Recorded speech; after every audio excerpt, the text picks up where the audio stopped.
So you're going to be asking, why am I holding two throttle bodies for this RV? And this brings up a very important topic, and that is the dangers of, or the pitfalls of trying to do DIY maintenance on your own RV. And so this is a good time to talk about that kind of thing. So let's get into that, and I'll explain why I have two throttle bodies. A new place, a new home, for a while, let me feel alive. Nothing to hold me back, take my time, just enjoy the ride. A new man passing by, life is good, best I've ever felt. Get me up. I know it's windy, just picking up Finn here from service. Finn hasn't been to a major service center in quite a while, and I'll wait till I'm in a little better, less windy location to tell you a little more about what we just did here. But this place, from everything I've found so far, is really a great place to go. So if you're ever coming through Oregon, this place can serve like all sizes of RVs. McKay Truck and RV Center. This is south of Salem, so kind of central Oregon here, a little north central Oregon. Anyway, so yeah, Finn is all like running like super good now. Everything is really running like a top, so I'm excited about that. I'll tell you more about what we did in a quieter location.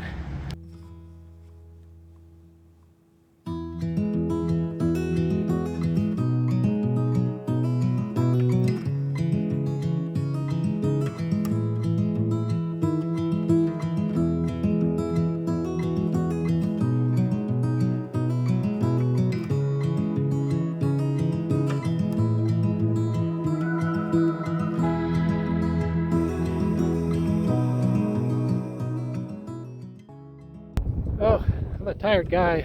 Just pulled off the highway right here in northern California, just on the edge of the national forest, and just found a little pull-out spot. So just gonna get comfortable for the night.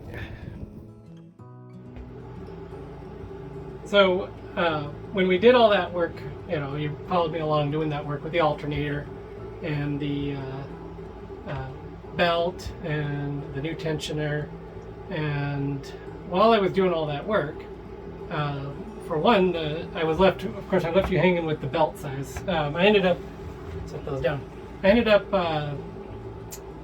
getting a belt that was about 108.5-ish, and I was able to get that on, and so no problem there. But anyway, while I was doing all that work, I actually had cracked this plastic housing on the throttle body, and just from bumping it from the probably just bumped it with the bracket or something, because it was 20 years old and brittle. So I thought no big deal, and I went on Amazon and looked up the Workhorse blah blah blah throttle body, and it was inexpensive, like $90, and a new one. And it came, and I just popped it wasn't that hard. There's like the one wire that plugs in here, and then you have to pull the air, it's on the front of the motor, but it's only a couple of bolts and the air hose coming in. It wasn't really that hard. I didn't actually film that. To me, it didn't seem like that big, not something that most people are going to try to do. But anyway, so I went ahead and popped one on there, and then when I went to run the RV, the thing's running like kind of crappy. And I mean, I did drive it, and it was driving fine, but it just didn't sound right. It wasn't running right. And the check engine light comes back on, and it's telling me things like throttle position sensor, throttle body, stuff like that. It's like not happy. So it occurred to me that I probably should have gotten the original OEM throttle body, not this one, because this one for $95 was probably made in China or something. I can't even tell. But anyway, so then I went online and I tried to look up the actual GM OEM part throttle body, thinking that it's just not reading the code's right, something not working right. So I got what I thought was the original GM OEM like throttle body. The problem is that they make this motor for they made this motor for a lot of different GM products. So you could have got a Cadillac Escalade with this motor. could have got a 3500 GMC Sierra with this motor. And then they made lots of commercial trucks with this motor. And apparently the throttle body programming is a little different for every single version they made, I guess. It's hard to explain, but even when I put the OEM one on here, the thing was still running not right. So that's when I decided it was time to take it into a professional shop, and then that's where I took it into that place that I told you about in the video earlier. So I took the RV and shop, under the RV shop there, and then they dove into it, and actually came up with a couple of things that I thought very interesting. So first of all, the thing that they figured out real quick, which makes sense, and I didn't notice it, and that explains a lot, is that I had knocked a wire on one of the spark plugs loose. And this actually then brings up this maintenance I did, ways back, a little while back. I did one where I changed the spark plug wires, and then those spark plug wires were also kind of a non-OEM thing that I'd found on Amazon, and they said, these really aren't the right spark plug wires anyway, and I kind of was aware of that. So yeah, so I have the non-OEM spark plugs, I have the non-OEM throttle body. One of my wires is off, and then they said, well, the belt isn't tight enough.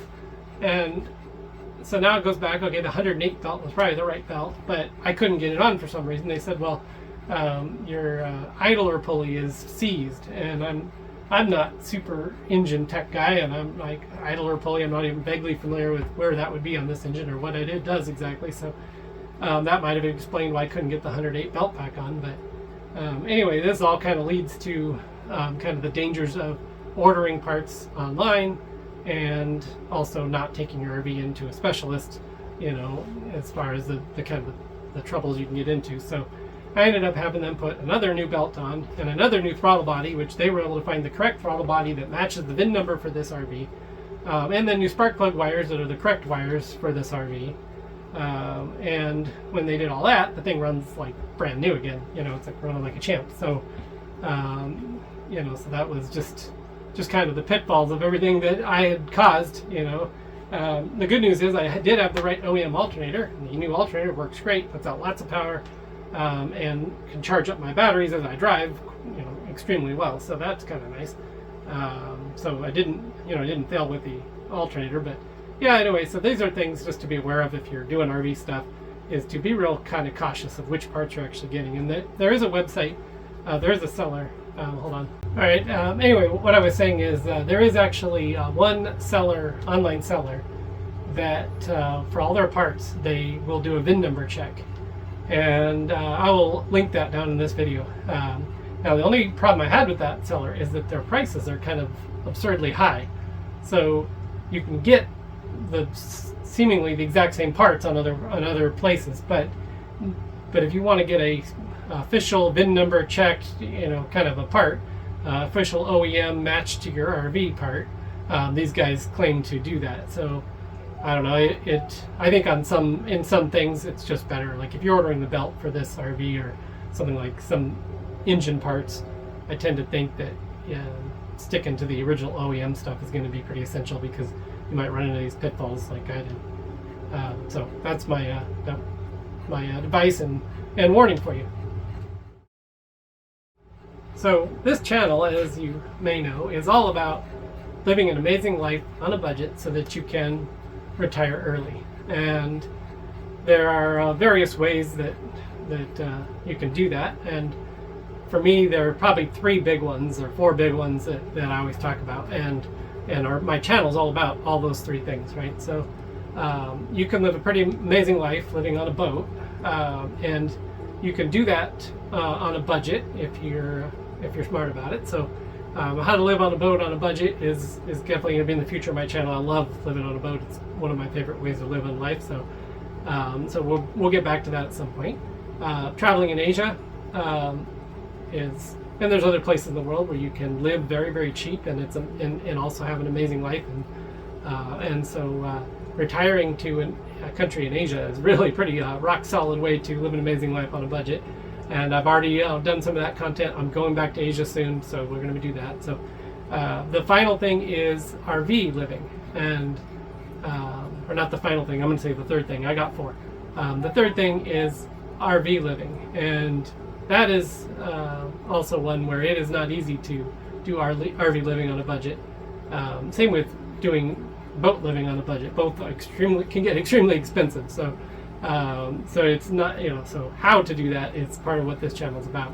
Okay, so the fourth way I'd say to live an amazing life on a budget is to live in a fixed location in some amazing place, not necessarily in Asia, where you're able to have I would say you'd have to own your home, right? You don't want rent payments are not conducive to living on a budget, but living in an amazing place where you can own a home outright, not have huge expenses, and still have an amazing experience there. And even if you have to work, as long as it's something that you do that you just love to do, it's not like a burden and it affects your quality of life. Well, that's great. So just keeping the way I see it would be a very simple, small house in an amazing location, right?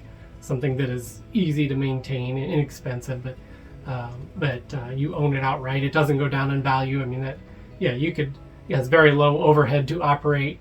Maybe it runs completely off grid, something like that. I mean, you could be in an amazing location, a home that has very low expenses and have an amazing life. So I tend to think that goes off grid, because if you're paying a lot of utilities bills, then it's hard to keep the budget real low. But anyway, those are the four things.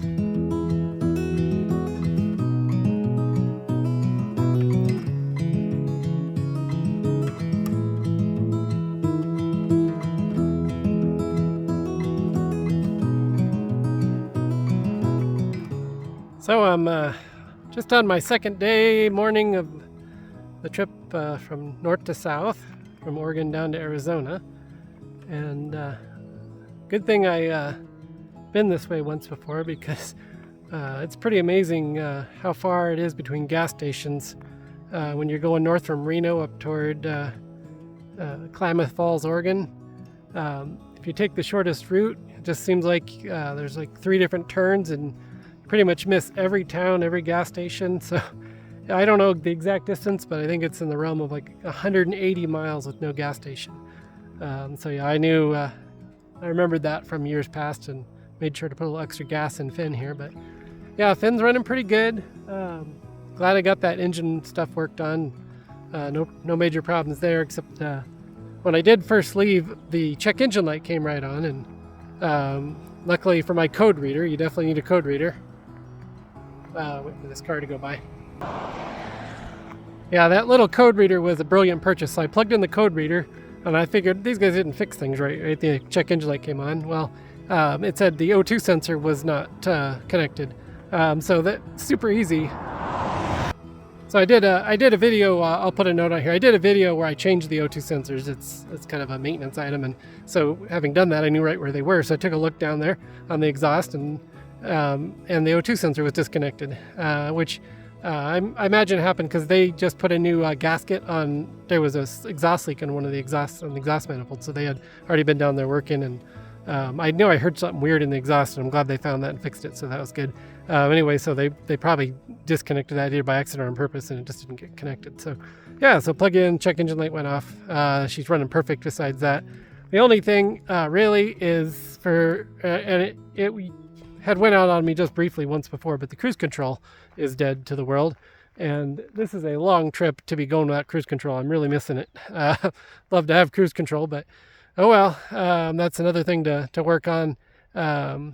And I wonder if it has anything to do with the problems I'm having with the stereo. I'll talk about that another time when I've been working on getting this new stereo going. So anyway, we'll be dealing with that. But so yeah, the cruise control thing I'm gonna have to sort out.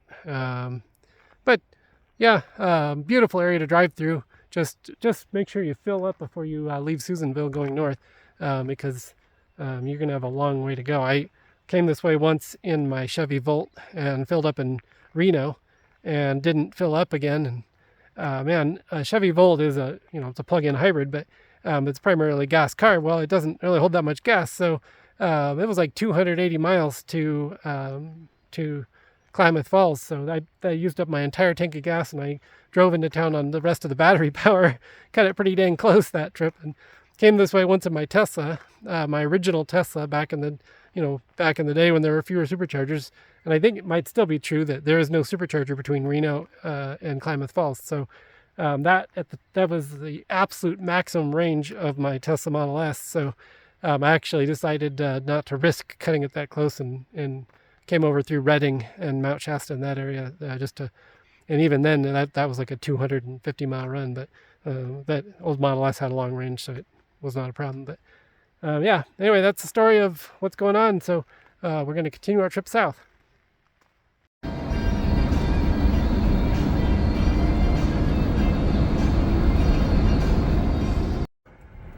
So Finn just passed 100,000 miles today, cruising through Northern California. Exactly 20 years old this year too, so still running like a champ, so that's good.